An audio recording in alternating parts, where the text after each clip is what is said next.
मतमोजणीसाठी प्रशासन सज्ज झालेलं आहे आणि बॅलेट पेपरची मतमोजणी कशा प्रकारे करायची याचं प्रशिक्षण जे आहे ते कर्मचाऱ्यांना दिलं जात आहे. जिल्हाधिकारी म्हणजेच निवडणूक आयोगाच्या माध्यमातून या ठिकाणी प्रशिक्षण दिलं जात आहे. या रूममध्ये हे सगळं प्रशिक्षण सुरू आहे आणि एकंदर म्हणजे नागपूर जिल्ह्यातील निवडणुका ज्या आहेत त्या पहिल्या टप्प्यामध्ये पार पडल्या. त्यानंतर आता 4 जूनला मतमोजणी होणार आहे. त्या दृष्टिकोनातून कळमना येथील मार्केट यार्डमध्ये त्याची व्यवस्था करण्यात आलेली आहे. ओएसिस फर्टिलिटीच्या तज्ञांनी IVF उपचार पद्धतीद्वारे 1 लाखांहून अधिक जोडप्यांना मातृत्व प्राप्तीचा आनंद दिला आहे.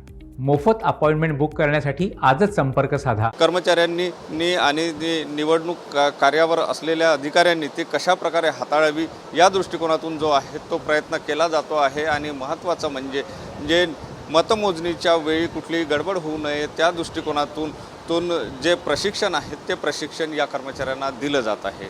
सुनील ढगे, TV9 मराठी, नागपूर.